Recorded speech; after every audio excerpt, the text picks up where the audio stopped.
오늘의 사연 지금 바로 시작해 볼게요. 엄청 오래된 인연입니다. 어디다 자랑하고 다닐 만한 이야기는 아니지만 조금 답답해서 여기 사연 채널에 임금님 귀는 당나귀라고 외치는 심정으로 이렇게 여러분들께 제 이야기를 들려드리려고 합니다. 남편이 죽고 고아라 친정이 없던 저는 시아버지 집에 살기로 했습니다. 그래도 저희 시아버지가 능력은 있으셔서 저를 걷어주시는데 큰 문제는 아니었습니다. 시어머니도 돌아가신 지 꽤 되어서 그런지 시아버님은 적적하시기도 했고 말동무가 그간 많지 않아서 외로우셨나 봅니다. 제가 동호회나 밖에 좀 돌아다니라고 권유를 했어요. 그러더니 곧잘 친구들을 사귀시곤 집에 와서 자주 노시더라고요. 시아버님과 나이 차이는 조금 나는 편이기는 했지만 시아버님께는 그 주변 지역에서 말 터놓고 지낼 유일한 사람이었기 때문에 친하게 지내게 되셨다고 하네요. 시아버님을 형님 형님 하면서 잘 따르기도 했고 다행히 둘이서 잘 맞아서 둘이서 같이 놀러 다니고 그러셨어요. 그 인연이 이어져서 저희 집에서 자주 술을 드시곤 했습니다. 저희 집에 자주 놀러 와서 지냈던지라 그리고 볼 때마다 이뻐해주고 용돈도 주고 했던 분이셨어요. 부담스러운 느낌이 아니라 오히려 저는 좋은 삼촌이 생겼다고 생각했어요. 꽤 오랜 시간 같이 있다 보니 사실상 시아버님 다음으로 많이 만나던 사람이 삼촌이었습니다. 나이가 중후하지만 분위기 있던 스타일이라서 어느 정도 호감은 있었어요. 그 정도 어렴풋이 기억이 나네요. 제가 서울에 있는 회사에 다시 들어가면서 저희 시아버님도 은퇴를 하시게 되었고 그렇게 저희는 서울로 이사를 하게 되었어요. 시아버님과 삼촌 두 분 다 속상해했지만 한국인데 못 만날 게 어디 있나며 서로를 위로했습니다. 그런데 저는 솔직히 조금 아쉽더라고요. 속으로는 삼촌을 조금 좋아하고 있었나 봐요. 그게 너무 아쉬웠어요. 삼촌 또한 제 손을 잡으면서 건강하게 잘 지내라면서 눈시울이 붉어지셨는데 그날 그때 얼굴이 아직도 기억에 선명하게 남아 있습니다. 그 영향을 받아서 저는 지금도 솔직히 중년 남성이 제 취향이 되었습니다. 그런데 연상이라는 게 사실 나이차가 한두 살 많은 연상을 말하는 게 아니었어요. 서울 가서도 연애를 하면서는 또래 남자들과 연애를 하기는 했지만 무언가 저를 채우지 못하는 것이 있었어요. 속으로 아쉬움은 많았지만 제 취향을 들킬 수 없어서 숨기기만 했어요. 남들하고 똑같이 나이 비슷한 직장인 애인을 만나게 되었습니다. 남편을 보내고 솔직히 별로 관심도 없었어서 연애를 하지 못했는데 주변에서 안타까워해서 시작한 연애이기도 했어요. 그래도 나를 받아준 사람이라 내심 많이 좋아하기도 했고 마음도 많이 썼습니다. 최선을 다하긴 했지만 한참 때인 나이인데도 흥분이 잘 안 되더라고요. 물도 잘 안 나오고요. 그래도 그때 애인이 저를 많이 위해주고 기다려주고 어떻게든 흥분시켜보려고 이것저것 노력도 많이 했습니다. 도무지 애인한테 나는 연상이 아니면 안 될 것 같다는 말이 도저히 안 나오더라고요. 그 애인이 나쁘다고 생각하진 않는데 그도 사람인데 당연히 답답하고 힘들었겠지요. 결국 그는 저를 두고 다른 여자를 만나더라고요. 잡으려 했지만 그는 마음의 상처를 크게 주고 저를 떠났어요. 저를 위해 그만큼 희생해준 좋은 사람이었던 애인이 나를 두고 어떻게 양다리를 걸칠 수가 있나 하는 배신감이 더 컸죠. 게다가 남편을 보내고 첫 애인이었기에 애인의 바람에 저는 우울에 빠지게 되었고 그때 카카오톡도 연락처도 핸드폰에 있던 모든 걸 지워버리고 한동안 방황을 했어요. 그렇게 허무한 시간들을 보내다가 시간이 지나니까 해결이 되더라고요. 그리고 나서 다시 백업해둔 연락처를 정리하면서 카카오톡도 설치하고 정상적인 삶으로 되돌아갈 준비를 하고 있었습니다. 마지막 백업을 해둔 게 너무 오래 전이었어서 그동안의 친구 목록이 다 사라져 있었지요. 그런데 제 눈에 띄는 번호가 하나 있었으니 제가 서울에 오면서 헤어지게 되었던 삼촌의 번호였습니다. 10년 동안 같은 번호를 쓰고 있던 건지 카카오톡에 자동으로 친구 등록이 되면서 오랜만에 삼촌의 사진을 볼 수 있었습니다. 핸드폰 화면에 작은 사진으로 보니 괜히 떨리더라고요. 그래서 삼촌의 사진을 터치해서 확대를 했습니다. 여전히 중후한 매력 그대로였고 얼굴살이 조금 더 빠졌을 뿐 저를 설레게 했던 미소는 여전하더라고요. 어디 아는 사람들하고 산에 놀러 갔던 건지 정상에서 찍은 사진을 보니 오랜만에 마음이 설레기 시작했습니다. 그때부터 그가 어떻게 지내나 궁금하더라고요. 그런데 상태창을 보니까 메모 남겨놓듯이 해놓는 프로필 상태 메시지. 아무것도 필요 없다. 라고 약간 쓸쓸해 보이는 구절을 상태 메시지로 남겨놨더라고요. 그리고 프로필 사진으로 되어 있는데 그게 올려보면 옛날에 해놓은 거고 사진들도 다 볼 수 있었거든요. 그런데 사진이 하나도 남아있지 않은 겁니다. 지금 프로필로 되어 있는 사진을 제외하면 말이죠. 그때 직감적으로 삼촌에게 무슨 일이 있는 건가 하는 생각이 들었습니다. 저는 애인에게 받은 상실감 때문이었을까요?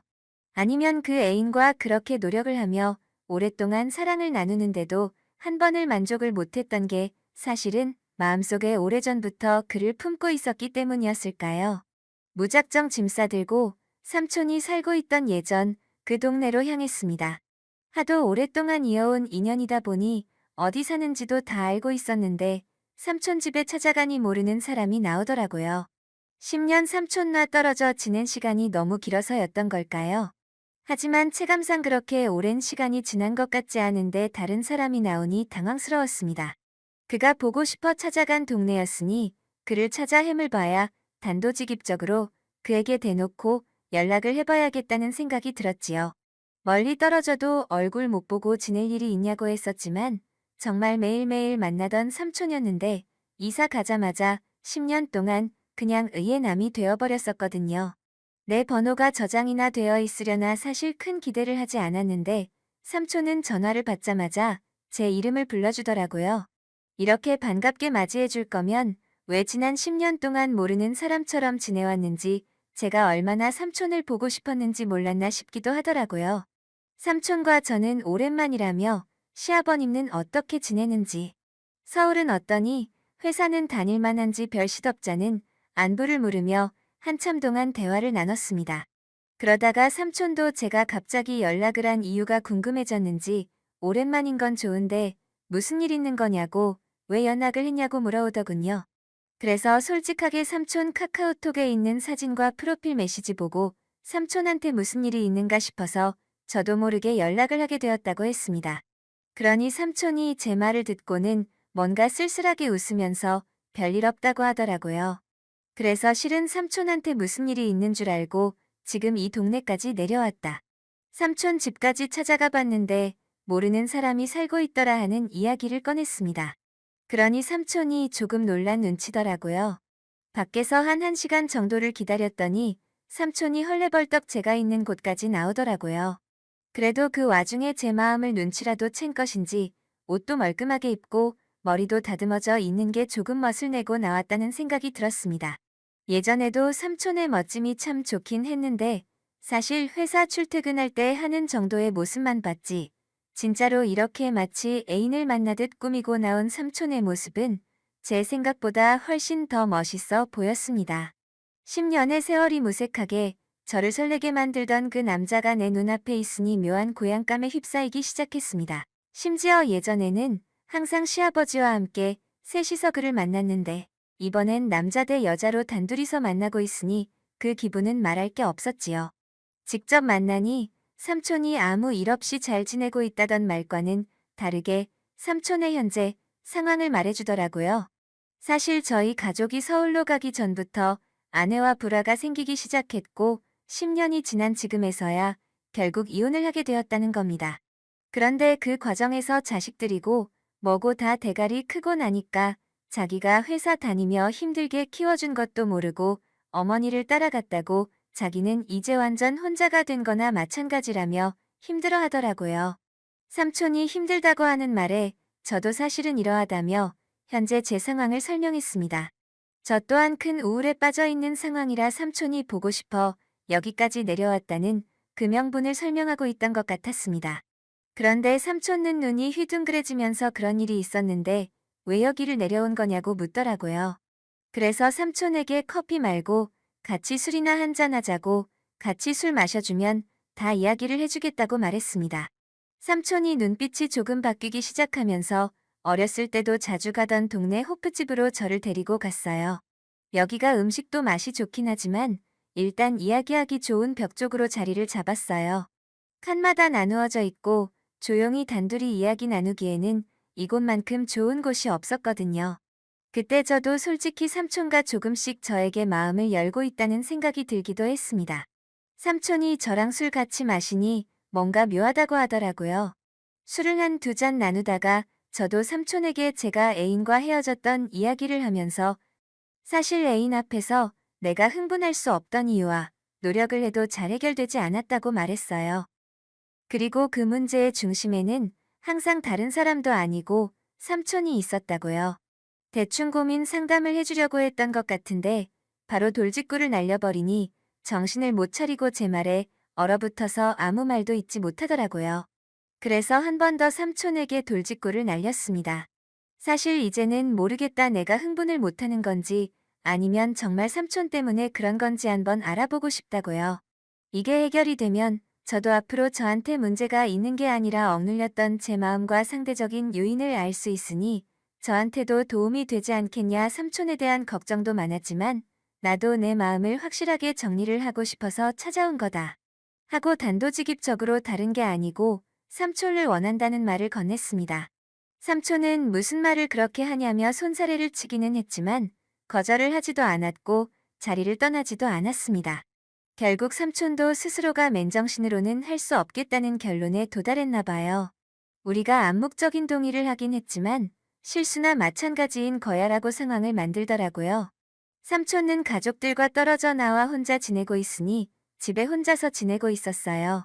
집까지 데려다 달라는 삼촌의 말이 시간이 늦었으니까 자고 가라는 말이 앞으로 일어날 일에 대해서 의심을 넘어 확신이 되어가고 있는 상황이었습니다.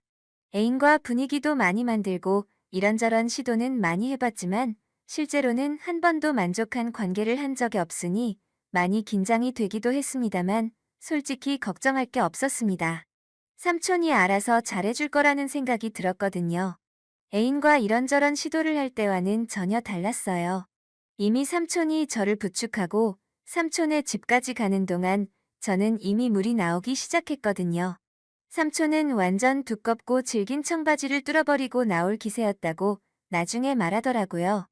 집에 들어서자 우리는 망설임 없이 키스를 시작했고 같이 씻으러 욕실로 들어갔습니다. 씻는 도중에도 참지 못하고 뒤에서 저에게 사정없이 그간 쌓였던 욕구를 풀기 시작했어요.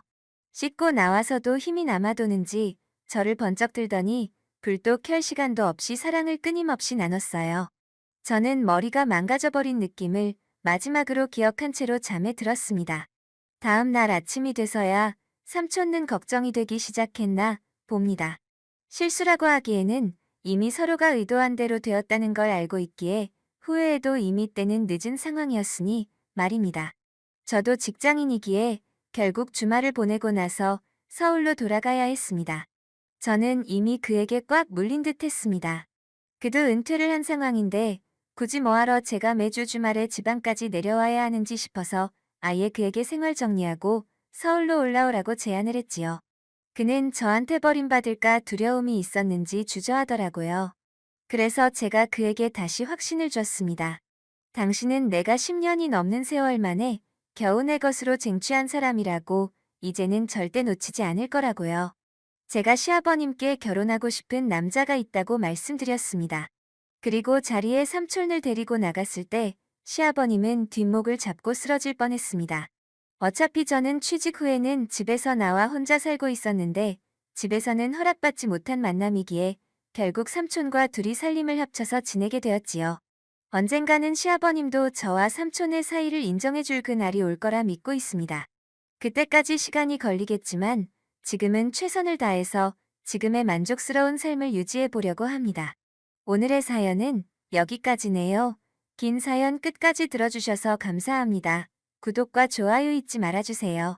안녕하세요. 저는 성인용품 쪽으로 중소기업을 운영 중인 남성입니다.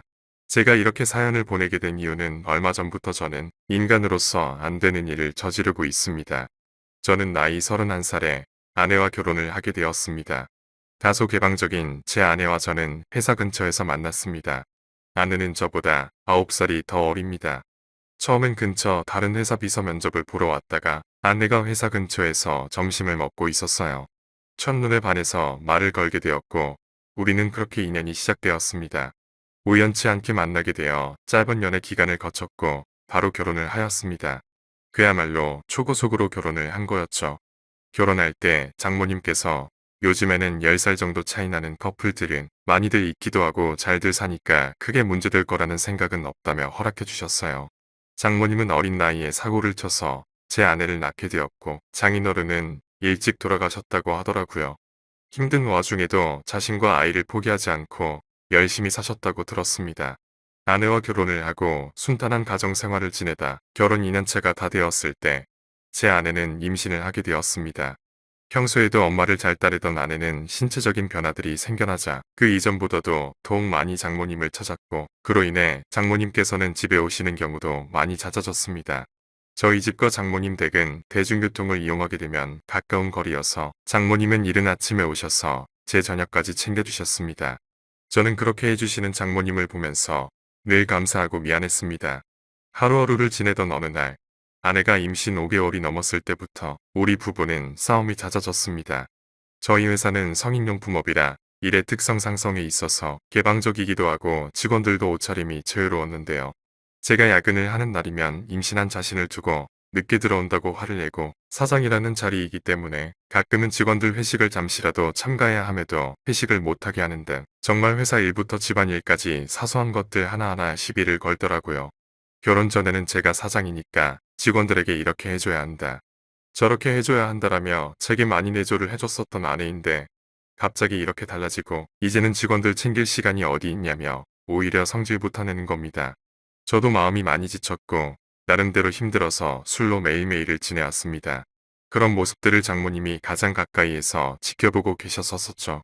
그러던 어느 날 제가 퇴근하고 집으로 돌아오자 장모님께서는 피곤하지 않으면 집까지 데려다 줄 수 없겠냐고 하시면서 조심스레 말씀을 건네시는 겁니다. 동시에 제 아내에게 박 서방을 데리고 가서 집에 무거운 물건들 위치를 좀 바꾼다고 말씀을 하시더라고요. 그리고 저녁 먹이고서 집으로 돌려보내겠다고 하시더군요. 아내는 알겠다며 올 때 아이스크림을 사오라고 했습니다. 짐을 옮기려고 장모님을 모시고 출발했습니다. 가는 도중에 장모님과 이런저런 이야기를 많이 했습니다. 저는 평소에도 장모님이 미혼모였다는 사실을 알게 된 후부터 아내를 바르게 잘 키우셨다는 생각에 존경스러웠습니다. 그 이야기를 하자 장모님께서 갑자기 왈칵 눈물을 흘리시더라고요. 그러시면서 미혼모가 어떻게 되었는지에 대한 얘기들을 해주셨어요. 혼자서 딸을 키우면서 쌓아둔 많은 얘기들을 해주셨습니다. 저는 그런 장모님을 보면서 어린 나이 때부터 마음고생이 심하셨겠구나 생각도 들었고 장모님이 이제는 제게 마음을 많이 열어줬구나라는 생각을 하였습니다. 그런 이야기를 듣고 있자니 저도 덩달아 마음이 아프고 여자같이 여린 장모님을 보면서 감정이 묘했습니다. 장모님 댁에 도착하자 무거운 식탁이나 물건들을 선반에 올려달라고 말씀해 주셨고 밑에서 도와주신다며 제 아래에 계셨습니다. 아까부터 묘한 감정에 휩쓸렸던 저는 저도 모르게 아래가 달아올랐고 장모님 눈 앞에서 서버렸습니다. 너무 민망해서 가리고 싶었지만 두 팔은 이미 물건을 들고 있어서 다 보셨을 겁니다. 그날은 도망치듯 밥도 안 먹고 집으로 돌아왔습니다. 하지만 그때부터 저희 둘 사이에는 문제가 생겨났습니다. 점심에 매일 밖에서 음식을 사서 챙겨 먹던 저를 안쓰럽게 생각해 주셨는지 장모님은 도시락을 직접 싸서 제게 가져다 주셨습니다. 제가 운영하는 회사는 저희 집과는 버스로 2정거장 정도 떨어져 있습니다. 처음에는 그런 장모님의 수고스러움에 부담스러운 마음도 있었지만 어느 순간부터는 장모님과 점점 더 가까워졌고 그런 일상들이 당연하게 여겨지더군요. 오늘은 무슨 반찬을 갖다 주실까라는 생각에 빠지는 날들이 점점 더 많아졌습니다. 그리고 그런 나날들을 보내다 보니 제 아내를 모르는 경비분들과 청소이모님들이 사모님께서 이렇게 정성스럽게 도시락을 매일 갖다 주시냐며 사모님이 참 미인이시다라고 하시더군요. 주는 분들이 볼 때는 당연히 부부 사이라고 봤을 것 같습니다. 장모님은 저와 나이 차이가 많지 않았고 미모도 훌륭하셨으니까요. 심지어 누가 장모님이 이렇게 매일같이 도시락을 싸서 직접 갖다 주리라고 상상이나 할까요? 저는 살면서 이런 따뜻한 배려를 받는 건 처음이었고 정말 아내와 장모님의 행동이 비교가 되면서 뭔가 마음이 자연스레 흘러가더라고요. 그렇게 시간은 흘렀고 아이가 태어났습니다. 아이가 나오는 시간이 정말 길어서 아내가 산통으로 정말 고생을 많이 했었습니다. 아내는 그렇게 아이를 낳고 산후조리원에 있었고 그동안 저는 혼자서 집에 있어야 했습니다. 장모님은 집에만 있으면 뭐하냐면서 아내도 케어하고 저녁엔 저희 집에 와서 살림을 해주시겠다고 했습니다. 첫째 날은 제가 산후조리원에서 밤늦게까지 있다가 집으로 돌아와서 별다른 일이 벌어지지 않았는데 둘째 날부터 결국에는 벌어져서는 안 될 사단이 일어나고야 말았습니다. 집에 도착했는데 짧은 반팔티에 굉장히 짧은 바지를 입고서 바닥을 닦고 계시는 겁니다. 그 모습을 보는 순간 저는 정말 깜짝 놀라버렸습니다. 사실 말이 장모님이지 40대 초중반의 장모님은 밖에서 보면 어느 남자들이나 뒤돌아볼 만큼 미모가 훌륭했고 몸매는 말도 할 게 없고 30대 못지않은 미아였습니다. 장모님이 아니라 다른 여자였다면 이렇게 놀라지도 않고 아마도 계속 몰래 쳐다보았을 겁니다. 아마 다른 남자들도 공감하실 겁니다. 하지만 그런 광경을 보기에는 너무 부담스러웠고 그렇다고 또 장모님을 보고 좀 단정하게 입어주시면 안 되겠습니다라고 하기도 어려운 상황이었어요. 결국 저는 조심스럽게 눈을 돌린 채 얼른 제 방으로 들어갔습니다. 그렇게 장모님은 집 여기저기를 한참 청소를 하시더니 저녁 식사를 차릴 테니 얼른 씻고 나와서 식사를 하라고 하시더군요. 그렇게 저는 샤워를 하러 들어갔고 장모님과 단둘이 집에 있는데 이렇게 샤워를 하고 있다니 뭔가 기분이 묘하고 야한 생각이 들기까지 하더라고요. 저는 샤워를 마치고 장모님과 저녁 식사 자리를 가지면서 밥을 먹고 있었습니다. 장모님은 그동안 딸이 임신하고부터 아내가 그동안 저에게 했던 행동들에 대해서 이해해달라면서 미안하다고 사과를 하시더라고요. 저는 충분히 이해한다며 걱정 말라고 말씀을 드렸고요. 장모님과 저는 그렇게 이런저런 얘기를 나누면서 식사를 하고서 소맥 한 잔을 마시기 시작했는데요. 한 병이 두 병이 되고 두 병이 세 병이 되고 점점 마시다 보니 장모님과 저는 금세 술에 조금 취하게 되면서 그때 이미 저희 둘 사이의 아내의 존재는 서서히 그려지기 시작했습니다. 장모님은 마치 동청회에 온 첫사랑처럼 예뻐 보였고 기분이 좋아졌습니다. 아내와 매번 느끼고 지내던 세대 차이를 장모님과는 전혀 느껴지지 않았고 그렇게 긴 대화를 주고받았던 것 같습니다. 냉장고에 있던 맥주와 소주들도 다 동이 나게 되었고 오래간만에 술이라 살짝 부족하더군요.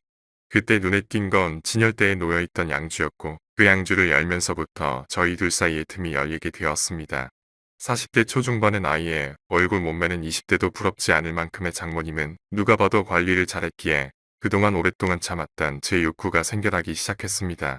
술에 잔뜩 취해버려 주체할 수가 없게 되었고 식탁에 엎드려 자고 있는 장모님에게 조금씩 다가가게 되었습니다. 정말 피부가 뽀얗고 잡티 하나 없이 너무 예뻐 보였습니다. 그래서 저도 모르게 뺨에 손을 대고 있었습니다. 다만 움직임이 없는 장모님을 보면서 안심을 했고 저는 더욱 과감하게 해서는 안 될 짓을 하게 되었습니다. 옷 사이로 손을 넣어 만지기 시작했습니다. 그러다 눈을 떠보니 아침이더군요. 다음날 기억을 더듬어 보면서 서희로서 해서는 안 될 짓을 한 걸 깜짝 놀라면서 일어났습니다. 거실로 나가보니 장모님은 전날에 술을 너무 마셔서 기억이 없다면서 정리가 안 된 술자리를 정리하기 시작했습니다. 저는 속으로 한숨을 내쉬며 한편으로는 다행이라고 안심하면서 어색하지 않은 티를 내려고 TV를 봤습니다. 그날은 연휴기도 해서 집에 있었는데 장모님은 딸에게 다녀온다며 집 밖으로 나가셨습니다. 그래서 저는 조금은 편안해진 마음으로 더 쉬고 있었습니다. 그날은 어제 있었던 일로 인해 아내에게 죄책감에 참아 얼굴을 보러 갈 수가 없겠더군요. 그렇게 저는 반성을 하면서 집에서 있었고 시간은 자정이 다 되어갔습니다. 아무래도 장님께서는 아내와 같이 있으려나 보다 하고서 잠자리에 들려고 방에서 누워있는데 문 여는 소리가 들리더니 장모님이 자정이 조금 넘어서 집으로 들어오시더군요. 장모님은 어디서 술을 드신 건지 취하셔서 술 냄새가 진동을 하더라고요. 저는 술에 취한 장모님께 인사를 드렸고 장모님은 스스로 방으로 들어가서 누우셨습니다. 그렇게 잠에 드시는 걸 확인하고 저도 제 방으로 들어와 잠을 자려고 돌아서는데 갑자기 장모님이 저에게 어제 있었던 일에 대해서 할 말 없냐고 하시는 겁니다. 내가 어제 잠든지 알았냐며 어디서 내 몸에 손을 대느냐고 하더라고요. 저는 정말 깜짝 놀랐고 혹시라도 아내에게까지 말씀하신 건 아닐까 너무나도 놀랐습니다. 저는 장모님에게 다가가서 무릎 꿇고 빌었습니다. 그런데 장모님은 갑자기 돌변하시더니 이번 일은 돌이킬 수 없으니 아내에게는 절대로 비밀로 하자고 하시더군요. 그리고 이미 일은 벌어졌고 용서를 해줄 테니 술이나 한 잔 더 하자고 하시더군요. 그래서 저도 도저히 맨정신으로 버티기에는 감당이 되지 않았고 양주를 거의 원샷 하다시피 마셨고 어제보다 더 많이 취했습니다. 저는 장모님에게 그동안 느꼈던 고마움과 감정들에 대해서 말씀을 드렸고 장모님은 자기 때문에 실수한 것 같다며 눈물을 흘리시더라고요. 눈물을 닦아드리고 다독여드리다 보니 또다시 분위기가 묘해지면서 결국 장모님과 저는 넘어서는 안 될 선을 넘어 버리게 되었습니다. 우리는 그동안 쌓았던 모든 욕구를 풀었고 4번이나 사랑을 나누었습니다. 술에 취해서인지 장모님이 너무 완벽한 여자여서인지 점점 아내에 대한 생각과 죄책감은 사라지고 없어진 것 같았습니다. 그렇게 그날 이후로는 아내에게 가는 시간 외에 집에 있을 때는 저희 둘은 거의 부부와 다름없이 지내게 되었습니다. 서로가 이제는 이름을 부르면서 지내는 지경까지 와버렸고 조금이라도 떨어질 수 없는 사이가 되었습니다. 이렇게 생활을 이어온 지 거의 2주가 다 되어가는 것 같네요. 이제 일주일 정도만 있으면 아내가 다시 집으로 돌아오는데 더 이상은 아내에게 미안해서 집에서는 도저히 해서는 안 될 것 같습니다. 처음에는 술에 취해 장모님의 미모와 몸매에 이끌려 호기심으로 시작했지만 그 이후부터는 제가 너무 빠져들었고 어느 순간부터는 아내가 알게 되니까 점점 무서워지네요. 태어난 제 아이에게도 너무 미안합니다. 제가 미친 짓을 한 건 너무나도 잘 압니다. 아내에게도 지쳐 있었고 아내와의 관계도 서운해지다 보니 순간적으로 했던 행동들인데 지금 되돌아보고 있자니 후회가 되기도 하고 앞으로 어떻게 해야 할지 고민입니다. 장모님에 대한 제 마음이 얼마나 큰지도 잘 모르겠고요. 장모님도 아마 저처럼 이런 고민들을 하시지 않을까 싶습니다. 이 비밀이 밝혀지면 두 사람의 관계가 평생 끊어질 텐데 지금처럼 비밀로 지내는 게 최선이 아닐까 생각도 들고 저는 정말 어떻게 해야 할까요? 현명한 말씀 댓글로 남겨주시면 깊이 새겨 듣겠습니다. 오늘의 사연 여기까지입니다. 지금까지 읽어주신 모든 분들 감사합니다. 구독과 좋아요 알림 설정 눌러주세요. 그럼 모두들 행복한 하루 보내세요. 바로 뒤따라 들어가서 장모님을 뒤에서 껴안았다. 장신의 내게 장모님의 작은 몸이 딱 맞게 포감겼다. 자네 왜 이러는가? 하고 장모님이 말했습니다. 금방 말하셨잖아요. 이번에 참기 힘들면 장모님이 풀어주신다고. 저 오늘 도저히 참기 힘들어요. 풀어주세요. 장모님이 스르르 몸에 힘을 빼셨다. 그리고 기다렸다는 듯이 뜨겁게 받아들이셨다. 그날 우리 침실에는 아내가 아니라 장모님이 계셨다. 인간의 본능을 은밀히 조금씩 터치하는 혼자 보는 소설. 지금 바로 시작합니다. 일찍 귀가해서 저녁을 먹고 편안하게 맥주 한잔하고 있었습니다. 아내가 갑자기 부탁할 게 있다고 진지하게 다가왔습니다. 갑자기 진지하게 나오니 화들짝 겁이 났습니다. 뭔 말인지 불안해서 빨리 해달라고 했습니다. 회사에서 유럽으로 장기 출장을 받았으니 보내달라는 것입니다. 아내는 패션 회사 다니는데 다른 직원들도 장기 출장을 가는 편입니다. 이번에는 아내가 그 차례가 온 모양입니다. 저는 집안일은 내 혼자 할 수 없다고 말했습니다. 장모님을 불러서 그 3개월을 부탁한다는 것입니다. 그렇다면 저는 출장 가도 된다고 말했습니다. 우리 부부는 초등 1학년인 아들이 있습니다. 나는 보통 일이 많아서 귀가도 늦는 편입니다. 평일에 집안일을 해줄 사람이 필요했습니다. 아내가 자기 엄마를 달래서 장모님이 우리 집에 오신다고 합니다. 오히려 장모님께서 자청해서 오겠다고 했답니다. 퇴직을 해서 무료했던 차에 잘 됐다고 하셨습니다. 장모님은 작년까지 선생으로 근무하셨습니다. 원래 선생이라서 그런지 딱딱한 면도 많이 있습니다. 그래도 대체로 밝고 명랑하고 어린애 같은 분입니다. 개구쟁이 아들도 할머니를 무척 좋아합니다. 조그마한 몸매에 착하게 생기신 장모님을 나도 무척 좋아합니다. 평생 세상 물정 모르고 걱정 없이 살아서 그런지 완전 동안입니다. 40대 후반 같이 보이는 귀여운 아줌마 같은 할머니입니다. 나는 현재 40이고 직업이 공무원이라서 여유는 있습니다. 처가집은 경기도에 있어서 우리 집과 거리가 좀 있습니다. 그래서 장모님이 우리 집에 와서 계시게 되었습니다. 장인어른이 60대 초반으로 아주 건강하십니다. 작년에 공무원 퇴직해서 집에서 놀고 계십니다. 장인어른은 유튜브로 건강에 관한 것을 많이 보십니다. 밥도 건강식 해먹는다고 장모님하고 매일 요리 때문에 신경전이라 합니다. 공무원 성격으로 꼬장꼬장한 장인어른과 선생 출신의 딱딱한 장모님 둘 다 놀면서 집에서 매일 싸우는가 봅니다. 와이프도 부모가 티격태격 싸우는 게 신경이 많이 쓰였는가 봅니다. 출장 명령 받자마자 장모님께 전화해서 도와달라고 했습니다. 엄마가 기분 전환할 좋은 기회라고 생각한 것입니다. 장모님도 얼씨구나 좋다 하고 승낙을 했습니다. 혼자 남은 장인어른이 불만이 많았지만 손자를 돌보겠다고 하는 데는 어쩔 수 없이 승낙을 했습니다. 장모님은 그 지겨운 영감 잔소리 안 듣고 매일 손자하고 노는 것이 너무 즐겁다 하십니다. 무기력한 생활에 활력소가 되는 기분이라고 하십니다. 장모님이 우리 집에 와서 2달이 좀 지났습니다. 곧 아내도 장기 출장에서 집으로 올 때가 다 됐을 때입니다. 장모님과 같이 생활하면서 조금 묘한 기분이 들기 시작했습니다. 원래부터 장모님과 나는 사이가 좋았습니다. 나는 장신이고 장모님은 조그만하고 귀여운 여인입니다. 장모님도 우리 사위 키 크다고 저를 아주 좋아했습니다. 와이프하고 연애할 때도 우리 사이를 적극 지지했습니다. 키가 훤칠한 남자와 결혼하는 것이 로망이었다고 말했습니다. 장인어른이 키가 별로인데 안정된 직업이라 결혼했다고 합니다. 아내가 출장 가기 전부터 부부관계가 뜸했습니다. 아마 둘 사이에 약간의 권태기 같은 것인가 봅니다. 또 아들이 학교 첫 입학을 해서 와이프가 바쁜 탓이기도 했습니다. 이 시점에 좋아하는 타입의 장모님과 같이 살게 되었습니다. 장난기 많은 저는 장모님께 약간의 장난도 칩니다. 그동안 사이도 무척 친해지고 서로 터치도 자주 일어나고 합니다. 우리 잘생긴 박서방 하면서 너무 잘해주십니다. 저녁밥을 차리려고 주방을 귀엽게 왔다 갔다 하십니다. 그때는 장모님이 귀여워 죽겠다는 생각도 듭니다. 새로운 자극이 아마 필요했던 시점인가 봅니다. 귀가 중에 역 근처에서 업소 명함이 흩어져 있길래 한 장 집어들었습니다. 그때는 아무 생각 없이 잠바 포켓에 넣고 집으로 왔습니다. 마누라 무서워서 그런 곳에 거의 간 적이 없습니다. 가고는 싶지만 같이 갈 사람도 주위에 없습니다. 집으로 돌아오는 길에 약간의 장난기가 발동했습니다. 장모님께 오늘 커피를 쏟았다고 세탁해달라고 드렸습니다. 그러면 포켓을 뒤질 거고 그 명함을 발견하실 것입니다. 그 쑥맥이신 분이 그런 명함을 보고 어떤 반응을 할까 궁금했습니다. 장모님이 그런 업소를 아시는가 궁금도 했습니다. 와이프 입원 중에 이런데 가서 푸는가 하고 화내실 모습이 보고 싶었습니다. 그날은 아무 일도 없이 넘어갔습니다. 그 다음 날이 되었습니다.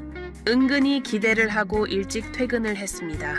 오늘은 세탁한다고 아마 그 명함을 봤을 것이다. 그날 마침 아들이 학교에서 캠프를 가고 저녁에 둘만 되었습니다. 하지만 둘이서 식사를 하는 동안 아무 말이 없었다. 역시 모르는구나. 아니면 명함을 못 봤나 하고 생각이 들었습니다. 아들이 없어서 그날은 식사 끝나고 맥주를 한잔 했습니다.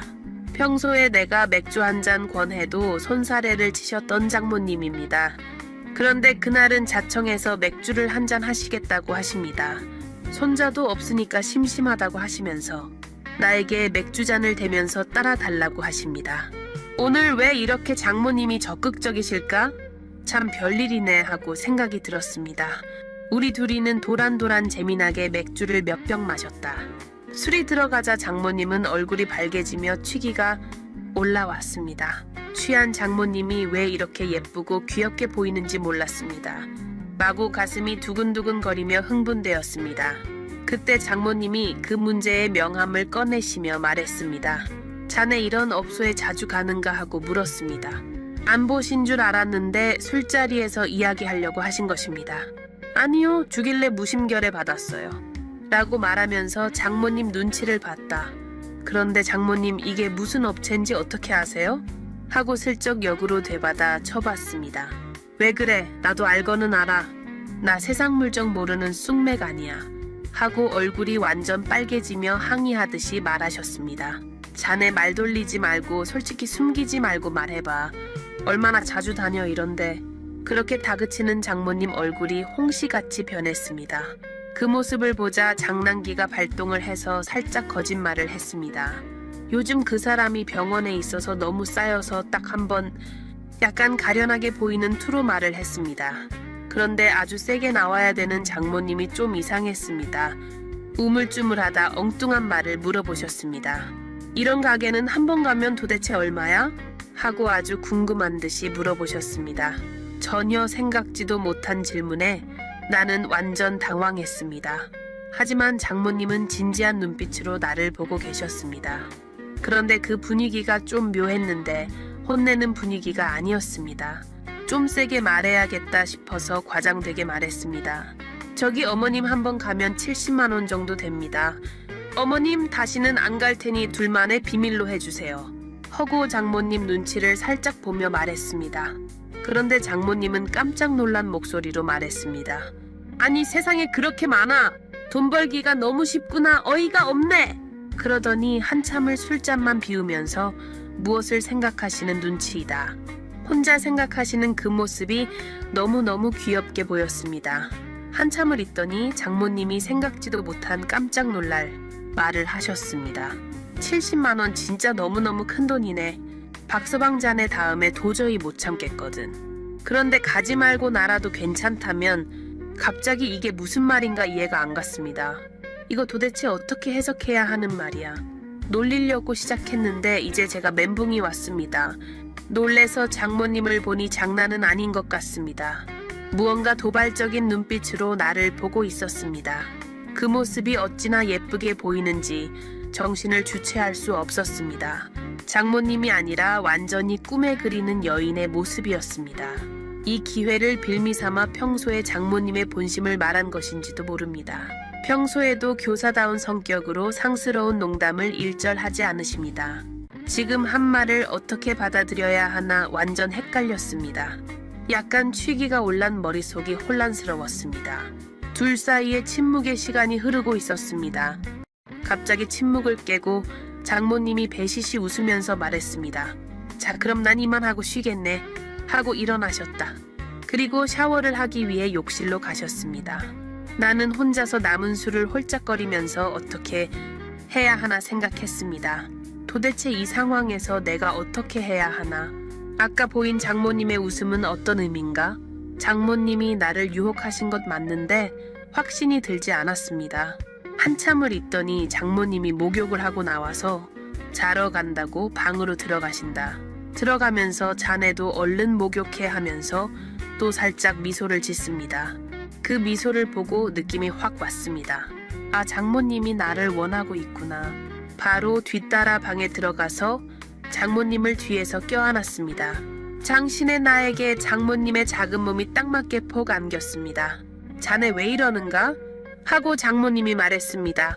금방 말하셨잖아요. 이번에 참기 힘들면 장모님이 풀어주신다고. 저 오늘 도저히 참기 힘들어요. 풀어주세요. 장모님이 스르르 몸에 힘을 빼셨습니다. 그리고 기다렸다는 듯이 뜨겁게 받아들이셨다. 그날 우리 침실에는 아내가 아니라 장모님이 계셨다. 우리는 오랜만에 황홀한 시간을 보냈습니다. 같이 사랑을 나누어 보니 서로가 좋아하는 타입이었다. 나는 장모님과 같은 귀엽고 자그마한 타입을, 장모님은 나와 같은 훤칠하고 키 큰 타입 남자를. 말하자면 우리는 인너궁합이 맞는 커플이었습니다. 장모님은 왜 그런 말이 불쑥 튀어나왔는지는 모르겠다고 하셨다. 언제부터인가 나 같은 남자하고 연애해봤으면 하는 바람은 있었다고 하셨습니다. 기회가 주어졌을 때 자연스럽게 말이 흘러나온 것 같다고 하셨습니다. 장인어른하고는 40대 중반부터 관계는 없었다고 했습니다. 장인어른 성격이 꼬장꼬장해서 살면서 미운 적만 늘었다고 합니다. 그날 이후로 우리의 연애는 뜨겁게 조심스럽게 타올랐습니다. 장모님의 마지막 사랑인 나는 원도 없이 한도 없이 사랑을 받았습니다. 아내가 돌아온 이후로도 우리는 그만둘 생각이 전혀 없었습니다. 우리는 치밀하고 재미있는 비밀 연애 전략을 세웠습니다. 우리는 007 작전을 방불하는 스릴 있는 연애를 했습니다. 2주에 한 번 평일을 정해두고 만났습니다. 집에서 멀리 떨어진 지하철역에서 만나 근처에 쉴만한 곳으로 들어갔습니다. 내가 먼저 들어가서 방호수를 문자하면 장모님이 그 방으로 찾아왔습니다. 방으로 들어서면 장모님은 완전 돌변하십니다. 그 변신이 너무 귀엽고 너무 러블리했습니다. 여자의 변신은 무죄라고 합니다. 우리 장모님을 보면 그 말이 맞다고 생각이 듭니다. 이 비밀 무덤까지 가져가자고 우리는 서로 굳게 맹세를 했습니다. 조심에 조심을 더한 비밀 연애를 이미 2년째 하고 있습니다. 오래오래 이 스릴 있는 연애를 하고 싶습니다. 장모님도 또 한 번의 청춘을 산다고 행복해 하시고 계십니다. 꼬장꼬장한 영감 남편한테도 화도 안 내고 여유로워졌다고 합니다. 주위가 모두 편해지고 행복해진 것 같다고 하십니다. 장모님과 나는 두 개의 세상을 가지고 살고 있습니다. 공무원으로서 장모로서 살아가는 현실의 세계, 사랑하는 연인이 되어 뜨겁게 살아가는 환타지 세계. 인간은 살아있는 한 꿈꾸는 존재인가 봅니다. 꿈이 있는 한 우리는 외롭지 않습니다. 오늘 이야기는 여기까지입니다. 구독자 여러분, 한 주를 편안히 마무리하십시오. 제 이야기가 피로를 풀어주는 따뜻한 차 한 잔이 되기를 바랍니다. 구독과 좋아요 부탁드립니다. 혼자 보는 소설, 다음 주 불금에는 더 은밀하고 짜릿한 스토리로 찾아오겠습니다. 백화점 주차장에서 단둘이 차를 탔습니다. 장모님이 애귀에다 가만히 속삭였습니다. 소리 아빠, 둘만의 장소에 가면 안 될까? 드디어 기다리던 순간이 하고 가슴이 심하게 요동쳤습니다. 장모님이 저에게 드디어 기다리던 고백을 하신 것입니다. 인간의 본능을 은밀히 조금씩 터치하는 혼자 보는 소설 시작합니다. 아내와 결혼한 것은 5년 전이었습니다. 저는 남쪽 지방 소도시에서 나고 자랐습니다. 서울로 취직이 되어 올라왔습니다. 그리고 길고 긴 독신 자취 생활을 했습니다. 어느 날 회사 후배가 주최한 바베큐 파티에 참석했습니다. 거기서 아내를 처음 만나 말을 걸게 되었습니다. 그녀는 아주 개방적인 서울 미인이었습니다. 그날 그녀와 잘 맞아서 운 좋게 바로 교제를 시작하였습니다. 갑자기 우리 둘은 사랑에 불이 붙었습니다. 얼마 지나지 않아 임신이 되었습니다. 우리는 만난 지 7개월 만에 급하게 결혼했습니다. 임신 사실을 알고 처가에 처음 찾아갔습니다. 자매같이 보이는 고우신 미모의 장모님을 보고 놀랬습니다. 남편 먼저 보내고 장모님은 혼자서 외동딸을 키우셨습니다. 아들 생겨서 좋다고 하시면서 장모님은 좋아하셨습니다. 제가 가볍지 않고 듬직하게 보인다고 좋아하셨습니다. 저희 시골집 노모께서도 서울 섹시 얻었다고 좋아하셨습니다. 당시 나는 34살의 중견기업 총무과 대리였습니다. 아내는 25살의 중소기업에 근무하고 있었습니다. 나의 수입으로 충분히 안정적인 결혼 생활이 가능했습니다. 곧 아들이 태어났고 행복한 결혼 생활을 보내고 있었습니다. 장모님도 우리 사위 우리 손주 하면서 자주 집에 오셨다. 아들이 6살 되어서 한 달 정도 되었을 때입니다. 문자 하나 달랑 보내고 갑자기 아내가 집을 나갔습니다. 나는 너무 놀라서 아내에게 전화를 했습니다. 나 좋아하는 사람이 생겼다고 이혼하자는 것입니다. 아들은 어쩌고 이게 도대체 갑자기 무슨 말이야. 내 놀란 외침에 아내는 차갑게 말했습니다. 나는 당신 파출부도 아니고 엄마 노릇도 못하겠어. 앞으로 전화하지 마. 이혼 서류 보내줄 테니까. 이혼 말 꺼내기 1년 전부터 이상한 행동을 많이 했습니다. 직장 핑계로 육아와 집안일에 점점 소홀했습니다. 귀가가 아무 이유도 없이 늦어진다던가, 저녁에 갑자기 일이 있다고 외출한다던지, 출산 후 그만두었던 회사를 복직하고 싶어 했습니다. 그걸 허락해준 내가 잘못한 것 같습니다. 아내의 불륜 상대는 회사의 동료라고 합니다. 아들의 친권도 포기하고 아내는 떠나버렸습니다. 여자가 한창인 30 초반에 자식이 딸리면 힘들다고 합니다. 하지만 자기 배 아파서 놓은 아들을 포기하다니, 시골 사람인 나는 아내를 이해할 수 없었습니다. 나는 정말 졸지에 호라비가 되었습니다. 나이 40에 6살짜리 아들이 딸린 호라비. 일과 육아를 같이 하는 것은 정말 큰일이었습니다. 매일 아침 아파트 앞 유치원차에 태워줍니다. 저녁에는 제가 유치원 가서 데려와야 합니다. 잔업할 게 있으면 집에 일을 가지고 갔습니다. 이러다 보니 주중에 피로가 잔뜩 쌓입니다. 휴일 하루라도 집에서 푹 쉬고 싶었습니다. 하지만 어떡하든지 아들과 놀아주었습니다. 마음 상처 안 가게 구김살 없이 애를 키우고 싶었습니다. 고향에 계신 노모에게 아들을 맡기고 싶었습니다. 하지만 부모로서 도저히 그럴 수 없었습니다. 그런 힘든 하루하루가 6개월 정도 흘렀습니다. 정말 폭발하고 싶은 한계점에 도달한 시점이었습니다. 그러던 어느 날 갑자기 장모님로부터 전화가 왔습니다. 이혼 후 한 번도 연락이 없던 장모님이었다. 왜 전화했냐고 목소리 높이고 싶었습니다. 장모님은 기어 들어가는 목소리로 나에게 말했습니다. 소리 아빠 미안하네 자네에게 정말 미안하네. 내 딸년이 자네하고 소리한테 큰 죄를 지었네. 이 모든 것이 내가 딸을 잘못 가르친 탓이네. 그렇게 말씀을 하시니까 목소리를 높일 수가 없었습니다. 어머님 저희 괜찮으니 너무 신경 쓰지 마세요. 제 잘못도 많습니다라고 나는 말을 할 수밖에 없었습니다. 그리고 머뭇거리시다 소리가 잘 있는가 물어보셨다. 할미가 손주한테 너무 미안하다고 울먹이셨다. 네, 잘 있습니다. 걱정 마세요. 라고 말했습니다. 소리가 보고 싶다고 말하면서 유치원 잘 다니는가 물어보셨다. 나도 무심결에 유치원 보내는 일이 어렵다고 말하고 말았다. 사실 몇 번이나 자네에게 전화하고 싶었네. 우리 소리 어떻게 지내는가 너무 궁금했네. 하지만 미안해서 도저히 전화를 할 엄두가 안 났네. 그러면서 앞으로 자기가 소리 마중 나가겠다고 하셨다. 사실 장모님은 조용하고 내성적인 성격의 착한 분이셨다. 젊은 나를 바쳐 외동딸의 교육에 올인하신 분이셨다. 이혼 전에는 나에게는 항상 따뜻하게 정성을 다해주셨다. 우리 집에서 장모님 집까지는 지하철 20분 거리였다. 소리 유치원까지는 지하철로 15분이면 되었다.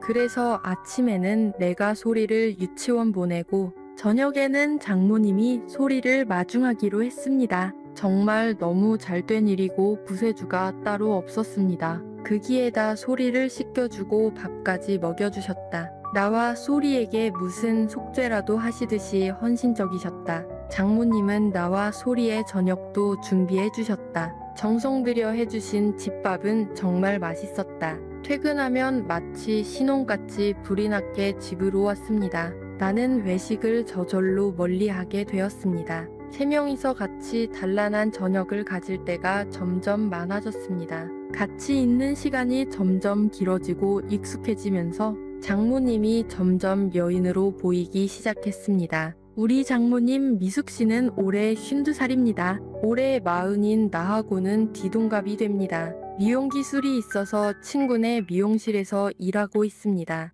관리를 너무 잘해서 40대 초반으로 보일 정도입니다. 좋은 피부와 날씬한 몸매의 미인이십니다. 장모님은 아가씨같이 슬림한 청바지를 즐겨 입으십니다. 주방에서 일하실 때 뒤태를 보면 정말 매혹적이십니다. 아들 소리가 할머니가 엄마가 됐으면 좋겠다고 말합니다. 그러자 장모님이 미안하구나 하시면서 눈시울을 붉힙니다. 전처가 어린 자식을 버리고 딴 남자에게 가버리자 자식 버린 년이라고 아주 매섭게 혼을 내셨는데 그 뒤로 딸이 연락이 안 오다고 하셨다. 전처와의 생활보다 더 편안한 장모님과의 생활이 반년 정도 흘렀습니다. 장모님은 정말 철저하게 자신의 몸을 관리하셨다. 저렇게 하니까 미모를 유지하는구나 감탄을 했다. 덕분에 나와 소리도 규칙적인 생활이 몸에 배어갔다. 나는 점점 장모님이 여자로서 좋아졌습니다. 하지만 이건 나만의 생각이지 하고 스스로를 달랬습니다. 어느 날 유치원에서 소리가 열이 있다고 전화가 왔습니다. 빠질 수 없는 회의 때문에 장모님께 급히 연락을 했습니다. 장모님께서 미용실에서 조퇴를 하고 소리를 데리고 오셨다. 회의가 끝나자마자 퇴근해서 집으로 갔습니다. 가자마자 장모님께 죄송하다고 말씀드렸다. 하지만 장모님은 전혀 괜찮다고 고생 많다고 위로하십니다. 그리고 상냥하게 웃으면서 밥을 차려주십니다. 점점 자연스럽게 장모님이 좋아지고 있었습니다. 어쩜 이렇게 다정다감하게 대해주시는지 감사할 뿐입니다. 소리의 열은 다행히 정상으로 내려왔습니다. 저녁 끝내고 차 한잔하면서 둘이서 도란도란 이야기꽃을 피웠습니다. 남편을 일찍 떠나보내고 젊은 날에 혼자 되었고 혼자 힘들게 키운 딸하고도 지금 의절하다시피 해서 외로운 삶에 많이 지쳐 있었다고 말씀하셨다. 그런데 요즘 손자를 돌볼 수 있어서 너무 다행이야. 다시 20대 새댁으로 돌아간 기분이라고 하셨다. 이렇게 착하고 고우신 분인데 왜 이렇게 복이 없을까? 마음이 너무 아팠고 장모님께 잘해주고 싶었습니다. 장모님께 폐를 많이 끼쳐서 너무 미안했습니다. 맛있는 거 사드리고 싶습니다. 라고 말했습니다. 그러자 장모님 선뜻 기다렸다는 듯이 답을 했습니다. 그럼 다음 주에 토요일 둘이서 근사한 데서 점심 먹자. 순간 장모님이 나를 좋아할 수도 있다는 생각이 들었습니다. 선뜻 응해줘서 너무 다행이라는 생각이 들었습니다. 마침 다음 주 토요일이 유치원 소풍이라 저녁에나 소리가 돌아옵니다. 나는 좋다고 토요일에 근사한 장소에 예약을 했다. 장모님과 둘만의 데이트는 처음 있는 일이었습니다. 저는 잔뜩 흥분이 되어 토요일을 기다리고 있었습니다. 드디어 기다리고 기다리던 토요일이 되었습니다. 아들을 보내고 조금 있다 장모님이 집에 오셨습니다. 들어온 장모님을 본 순간 가슴이 두근두근했습니다. 관리를 워낙 잘하니 평소에도 젊고 고우신 모습이었습니다. 근데 화장을 정성 들여 하니까 완전히 30대 미숙씨가 거기 있었다. 바디라인이 확실히 드러나는 스웨터를 입고 짧은 스커트 차림에 섹시한 미숙씨가 거기 서 있었습니다. 오랜만에 멋진 남자와 데이트라 신경을 좀 썼는데 어때? 하고 장모님이 수줍게 물어보셨습니다. 완전 황홀해요. 원래도 예뻤는데 완전 30대예요. 놀리지 마. 싫어 하시며 부끄러운 웃음을 지으신다. 둘이서 근사한 레스토랑에 가서 맛있는 점심을 했습니다. 잔잔하고 타스한 행복으로 가득 찬 시간이었습니다. 장모님이 아니라 미숙 씨하고 데이트하는 시간이었습니다. 식사를 마치고 백화점에 아들의 옷을 사러 갔습니다. 간 김에 미숙 씨가 저에게 정장도 한 벌 선물했습니다. 그때 장모님이 절 좋아하는 거 확실히 느꼈습니다. 백화점 여직원이 사모님 문설미가 대단하다고 칭찬했습니다. 남들 눈에 우리가 부부로 보이는가 봅니다. 우리는 서로를 마주보고 행복하게 웃었습니다. 옷을 입어보면서 슬쩍슬쩍 이루어지는 스킨십에 흥분했습니다. 그리고 모자도 하나 골라서 저의 머리에 씌워주셨습니다.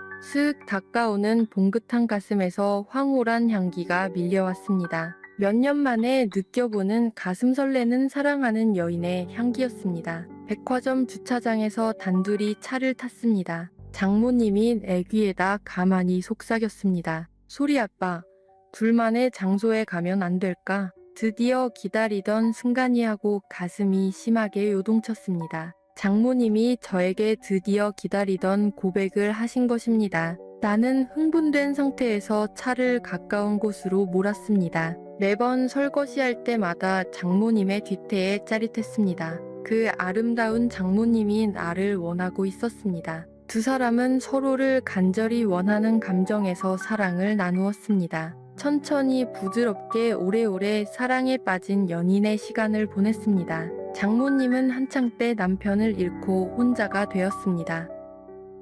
그리고 겪은 연애 사기의 상처로 인해 세상과 단절했습니다. 남자를 접하지 못한 장모님은 젊은 처녀와 같이 수줍어했습니다. 미숙 씨는 저에게 한 남자의 여자로서 최고의 서비스를 했습니다. 이제까지 경험 못한 한 여자의 헌신적인 애정을 느꼈습니다. 제 입장을 항상 살펴주고 배려해주는 미숙 씨가 좋았습니다. 나는 간절히 미숙 씨와 앞으로 같이 살고 싶었습니다. 장모님에게 절대 변하지 않을 뜨거운 애정을 표시했습니다. 처음에는 다리 손자를 버린 못된 짓에 죄책감이 들어서 손자를 돌보자고 사위집을 드나들기 시작했는데 나와 손자가 주는 안정되고 평화로운 생활에 젖어들면서 한 남자의 귀가를 기다리는 여인이 되었다고 했습니다. 생애 마지막에 만난 연인에게 모든 것을 해주고 싶다고 했습니다. 그 토요일 이후로 미숙 씨와 나는 사랑에 빠진 연인이 되었습니다. 장모님은 밤마다 나에게 경이로운 세상을 선물했습니다. 낮에는 현숙하신 장모님이 밤에는 뜨거운 미숙 씨로 변했습니다. 사랑을 나눌 때는 여보 서방님 하면서 나의 남자를 일깨웠습니다. 오늘도 평화로운 한 주가 시작되었습니다. 저녁에 일 때문에 좀 늦게 퇴근을 했습니다. 나의 뜨거운 미숙 씨가 저녁을 안 먹고 맞이했습니다. 겉옷을 받아주면서 기다렸다고 내 귀에 속삭였습니다. 나도 하루 종일 너무 보고 싶었다고 말했습니다. 얼굴이 빨개지며 부엌으로 달려가는 새색시 그녀. 오늘 밤도 나는 그녀에 의해 황제가 되려나 봅니다. 이 평화롭고 조용한 행복한 가정을 지켜가고 싶습니다. 세상에는 이렇게 만들어지는 가족도 있는가 봅니다. 다가오는 인연을 외면하지 말고 소중히 받아들이려 합니다. 끝까지 읽어주셔서 감사합니다. 구독과 좋아요 꼭 좀 부탁드립니다. 혼자 보는 소설. 다음 주 불금에는 더 은밀하고 짜릿한 이야기로 찾아오겠습니다.